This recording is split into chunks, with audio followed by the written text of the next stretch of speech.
Hello friends, welcome back to Simi's cooking story. Today we're preparing an instant cake. This is the simplest cake I've baked till date, and trust me, it's really amazing. Very chocolatey, very smooth, very moist in texture, and you need just 3 ingredients to bake this cake. Now before I get to the complete recipe, do visit my channel Simi's cooking story, and if you have not subscribed my channel yet, please click on subscribe button and click on the bell icon to have the latest updates. Now let me quickly take you through the ingredients. As I said, you need basic ingredients available in your kitchen. Here I've taken 2 packets of hide and seek and 1 packet of bourbon because that is what was available in lockdown. In case you do not have hide and seek, feel free to use the bourbon completely. Feel free to use any chocolate biscuits. So the 3 ingredients that we need to bake is biscuits, Eno and milk. So first, take all the biscuits that you have. Preferably try making this recipe with a chocolate biscuit. Not necessarily you need hide and seek. You can use any biscuits that are available in market with chocolate flavor because chocolate gives it a very nice taste. So I've taken around 3 packets of biscuit which I'm gonna churn into mixture, and this is the powder that I have got from the biscuits. Now I'm taking milk, Eno and some sugar. You actually have sugar in biscuits, but the reason I'm adding it is to make it a little more sweet because it has to taste like a dessert, right? So just add some sugar and now start adding milk. So here I've taken about 1.5 cup of warm milk, which I will add gradually. So just keep on adding milk, keep on mixing this mixture together. Try using a whisk so that you have a lump-free mixture. So keep on mixing this until you incorporate all the ingredients together. And once that is done, your mixture will start looking really chocolatey. As you can see, this looks really creamy, really chocolatey. So our mixing is done now. I'm going to add in the third and the most important ingredient of this recipe, a sachet of Eno. As I always say, Eno needs a little liquid. So pour in some milk, about 1 tablespoon. And now be very gentle to the mixture.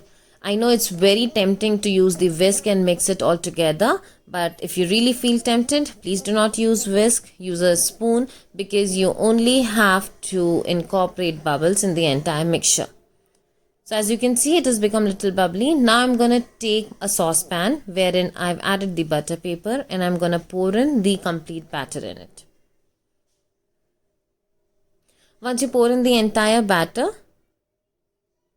just tap this mixture a little, smoothen it from top, and that's it. Now let's prepare our oven. As we are making this cake on stuff today, you have to choose the burner which has the lowest flame because you don't want cake to be burned from bottom and we are directly cooking it in a saucepan. So you have to choose the burner which burns really slow.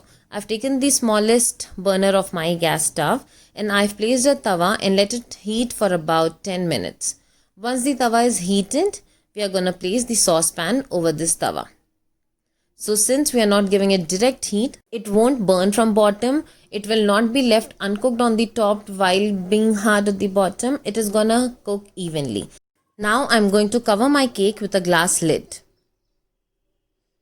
Since this glass lid had a small hole in it, I've covered this with some dough and now I'm going to reduce the flame to lowest possible heat so that it gets cooked evenly.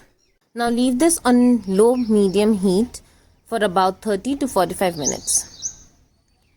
It's been about 45 minutes and as you can see, the cake did rise evenly from all sides, but it looks really uncooked in the center yet. So I'm going to leave it for around 10 more minutes, and while this is cooking, I'm going to prepare the chocolate ganache that we're going to put on top of our cake. To prepare chocolate ganache, I've taken dairy milk. You can take any chocolate that is available in your fridge. So put in all the pieces of chocolate and now I'm going to add about half a cup of fresh Amul cream. If you do not have Amul fresh cream, you can also use malai if you store it, and just put chocolate and cream together and put this in microwave for about 2 to 3 minutes or until the chocolate is softened. Now let's have a look at the cake. It's been about 10 more minutes. It has got a nice brown color. Now let's do a knife test. Insert it in the center and yes, that comes out clean. It means the cake is cooked till the center. Now we are going to switch off the gas flame and take this off gas and let it cool down. Remember, before decorating any cake, be it with chocolate ganache or with whipped cream, you have to make sure that the cake is cooled completely. Now as you can see, it's been about 10 to 15 minutes and the cake has left the sides of the saucepan. So let's demold it. Be very gentle and careful while you do this, because this is a biscuit cake and these are very easy to break. So let's demold it, and wow, that's a nice brown color. Let's just remove the butter paper and see how it is from inside. That's it. Now that looks really soft. Let me just show you how this looks from the sides. If you can see the holes, it's really airy and perforated. I can bet you it's really moist from the center. Now, as our chocolate has softened, we are going to just mash it with the help of a spoon. Mix it completely with the cream that we had put over, and you'll see it is nice brown and shiny in color. So once you have mixed in all of this together, this is how it looks. Now it's ready to go on top of our cake. Just pour in all of it together and you can decorate it the way you like. I'm using some almonds and pistachio to decorate my cake today. So I've sliced the almonds and pista and I'm just gonna layer it on top of my chocolate ganache. And that's it. Our instant chocolate cake with just 3 ingredients is ready to serve. Now let this cake rest for a while so that the chocolate ganache on the top settles on your cake, and after that you can slice it and see how moist it is from within. I could not wait much, so let's just take a knife and go ahead. Amazing. See? I bet you can see how moist it is and how good the chocolate layer is. So friends, do give this a try and let me know how this turned out for you. Till then, keep cooking, keep eating and enjoy watching our recipes.